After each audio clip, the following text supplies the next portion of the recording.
There's 100 stories about woke councils doing stupid things, but that's not a reason why we shouldn't pay attention, including one that we've already mentioned this evening for a completely different matter. That's when the Greens got together and said that, well, we shouldn't work with companies who are also working with Adani, meaning locals in their very council area will not get a new public facility because Telstra would be working with the council as well as Adani. Woo.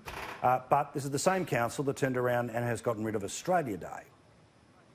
The Inner West Council voted on Tuesday night to axe Australia Day celebrations, 10 votes to 3.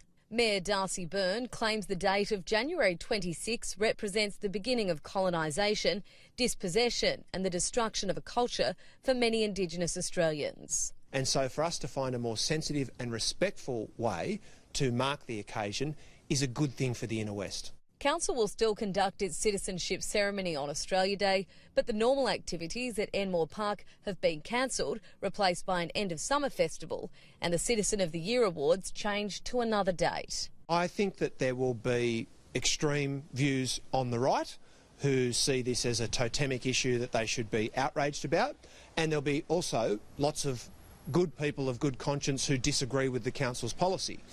However, I do think that there is broad and emerging consensus in our local community and in fact across Australia that if the date of Australia Day is not going to move, then the way that we commemorate that day does need to evolve. The Australia Day debate has intensified over recent years, but this is the first Sydney council to cancel its official celebrations.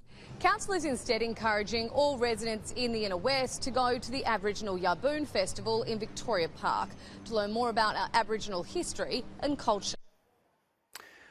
What a smart ass that mayor is, don't you think, Nick? I mean, the smart ass sort of dripping out of it all, which is, hardcore figures on the right, that's code for us and people watching here, but good people of the left. The real test about this bloke would be whether he would resign as mayor, resign from the council and use his power in the Labor Party to find an Indigenous figure to replace him. Until he's willing to give up his own power, he's full of it. Yeah, look, empty the bins and that's about it, right? Empty the bins and spend our money wisely. And that's all we're asking of councils. But of course, the trouble is the lower you get down to the lower rungs of democracy, the less interest there is in good people standing for local councils. So these local councils become chock-a-block full of people who couldn't get a real job in politics like Craig Kelly, right? So that's that's where the Greens all gravitate to, the Labor Greens and the rest.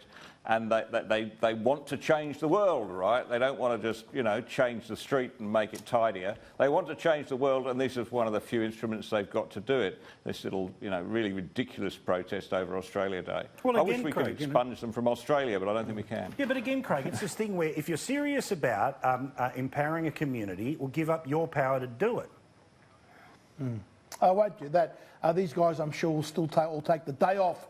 Everyone on council will call this a public holiday and get their public holiday bonus if they actually work. But my concern is this is really divisive stuff. This is dividing Australia, not uniting us. And these local councils, some of them are out of control, and that's why the state governments have the power to sack some of these local councils. And the way they're going on, especially that council, with what they did with the Adani, I think there's a very strong case that they should be sacked and replaced with an administrator. Yep, I'd agree completely. All right.